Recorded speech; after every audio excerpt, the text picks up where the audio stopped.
Raja tak akan biarkan mereka lolos begitu saja. Dia menyuruh semua pasukannya untuk mengejar sampai ke dalam hutan. Mak Lampir lalu menyiapkan sebuah meriam untuk mengusir Farfara.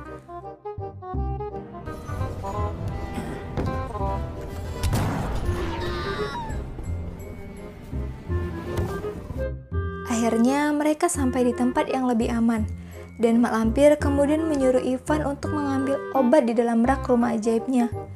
Dan lagi-lagi kekonyolannya malah membuat pondok itu terbakar. Ivan langsung lari keluar segera dan memberitahu yang lainnya karena pondoknya sudah terbakar.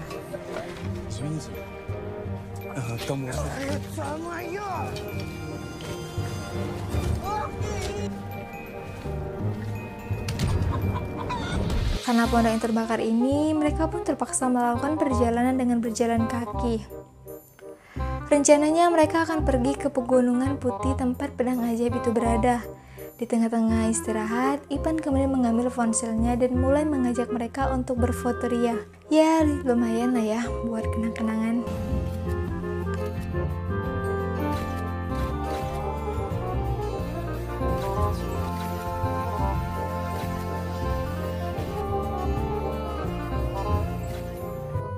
Singkat cerita, mereka tiba di sebuah lembah yang konon di dalam airnya dihuni oleh sosok ikan monster. Ikan tersebut sering menculik para gadis cantik sampai akhirnya Vasilia dijadikan umpan untuk menarik perhatian ikan tersebut. Tak lama kemudian muncullah si ikan genit ini. Lalu ia menghampiri Vasilia.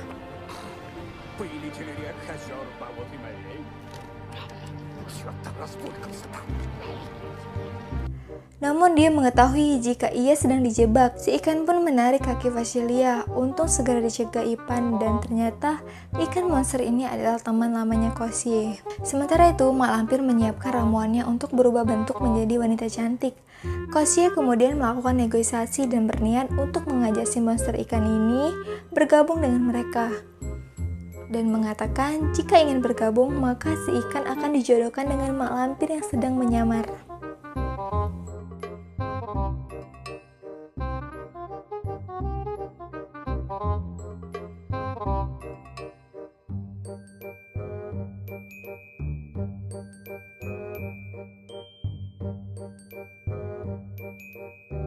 Karena lama hidup menjomblo, akhirnya si ikan genit pun sepakat untuk bergabung dengan Kosie dan yang lainnya. Namun mereka harus menyiapkan stok air dalam gentong untuk membawa si ikan gabus tersebut. Dan kini mereka pun berlima melanjutkan perjalanan ke pegunungan putih untuk menemukan pedang ajaib. Hingga sampailah mereka di sebuah goa. Goa tersebut ternyata dihuni oleh makhluk raksasa. Mereka harus menyelinap untuk melabui raksasa itu. Namun seperti biasa, kekonyolan Ivan lagi-lagi membuat mereka akhirnya ketahuan karena ponselnya yang tiba-tiba berdering.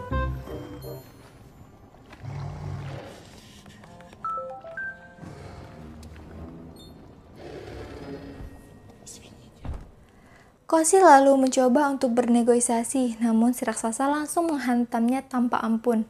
Mereka pun langsung berusaha untuk menghindari serangan raksasa tersebut. Sampai akhirnya Ivan mempunyai ide dengan aksi konyolnya yang di luar dugaan.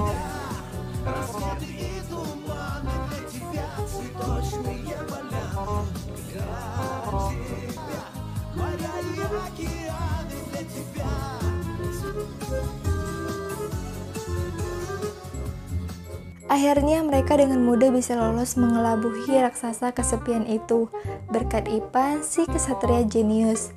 Hingga mereka sampai di tengah hutan, lalu terlihat Ivan mendekati Vasilia dan berusaha untuk menghiburnya. Karena faktanya selama ini Vasilia dikutuk menjadi seekor katak dan hanya pedang ajaib yang mampu mengembalikan keadaan. Saat sedang menghiburnya, diduga kelinci yang Ivan tangkap adalah jelmaan dari Farfara si penyihir jahat.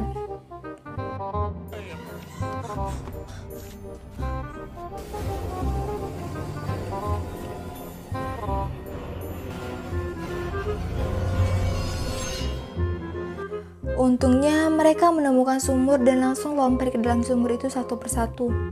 Sampai akhirnya si ikan genit mengorbankan dirinya untuk menahan Farfara. Ia menyedot semua air dalam tubuhnya, sementara yang lain berusaha membuka jalan yang tertutupi oleh batu. Sampai akhirnya Farfara berhadapan dengan si ikan gabus.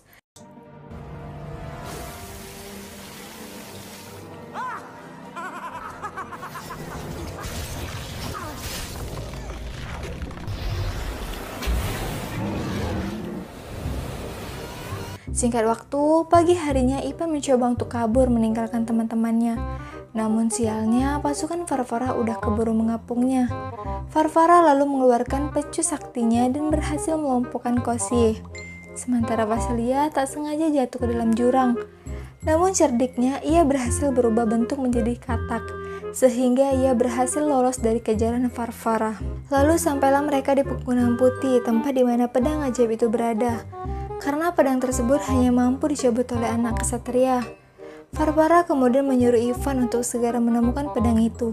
Dan seperti yang kita tahu, karena kesatria yang kocak ini awalnya berusaha mengelabui Farfara. Ia mengambil pedang secara asal-asalan. Saat Ivan melarikan diri, Farfara kemudian mengeluarkan cambuk saktinya. Ivan berusaha menghindari serangannya, dan tak sengaja Ivan menemukan sebuah kayu yang itu adalah pedang sakti yang mereka cari selama ini.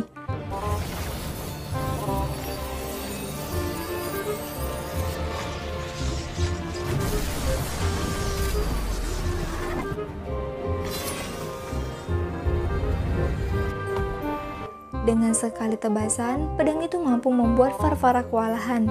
Ivan kemudian membebaskan Kosi dan Malampir, dan Ivan pun memberikan pedang itu kepada Kosi, lalu memintanya untuk mengembalikannya ke dunia nyata. Namun tak lama pasukan Dobrinya datang dan kembali menangkap Ivan. Sementara itu, ternyata Kosi dan Dobrinya sudah melakukan kesepakatan yang artinya Kosi mengkhianati mereka. Dobrinya menginginkan pedangnya, sementara Kosi mengincar kalung yang ada di tangan Farfara. Namun bodohnya, Kosi ditipu oleh Dobrinya.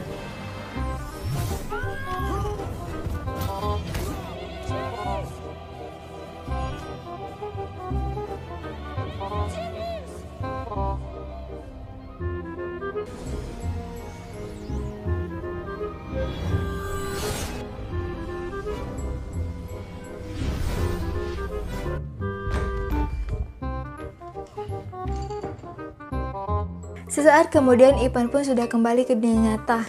Di tengah kegalauannya, kemudian mendapat panggilan dari acara Battle Homogopa karena hari ini merupakan hari final.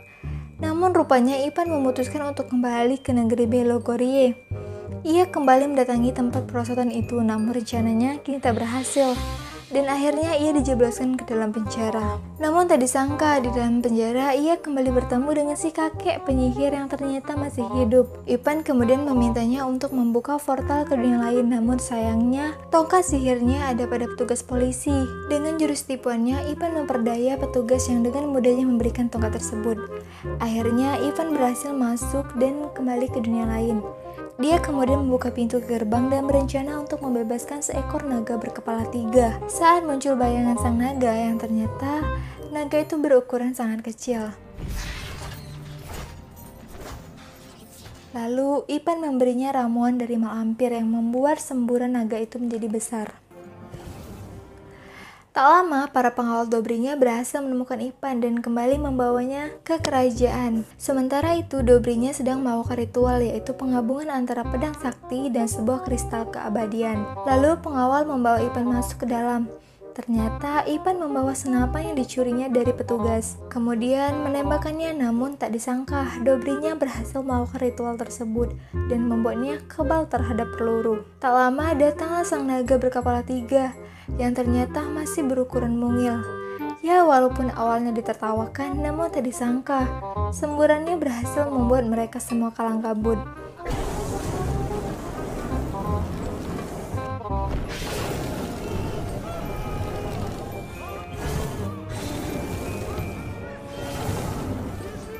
Ivan lalu membebaskan Vasilia dan Malampir walaupun awalnya kena tampar, tapi akhirnya dapat sedikit penyemangat juga. Ivan kemudian mengajaknya untuk berduel 1 lawan 1.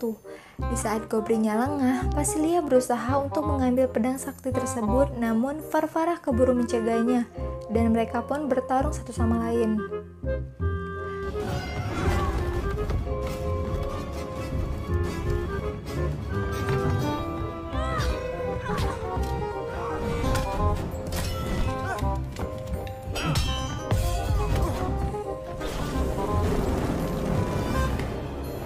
Di tengah pertempuran mereka, Kosi ternyata berhasil mendapatkan kristal tersebut. Saat akan menghancurkan kristal itu, Farfara berhasil menggagalkannya. Namun, Ivan segera menancapkan paku ke kaki Dobrinya, yang membuat tangan Koshi kembali bergerak. Lalu pada akhirnya kristal itu pun dihancurkan dan Koshi pun mendapat keinginannya, yaitu bertemu dengan kematian, dan mereka berdua pun hancur lebur tak tersisa. Sementara Varvara berhasil melarikan diri dengan melompat dari atas dinding. Lalu kita diperlihatkan sosok seorang kesatria terakhir, Pangeran Ilya Moromsa. Ia kemudian bertemu kembali dengan anaknya, dan pada akhirnya ayahnya berhasil merebut kembali kerajaan yang selama ini dikuasai Dobrinya. Mereka pun merayakannya dengan sukacita sambil berpesta pora, dan Ivan ternyata memutuskan selamanya untuk tinggal di Belogorye bersama Vasilia. Sementara itu, Golia yang selama ini bekerja sebagai pembantu di apartemennya Ivan adalah sosok ibu dari Varvara. Lalu film pun selesai. Oke guys, terima kasih buat yang udah nonton sampai akhir. Semoga filmnya menghibur ya.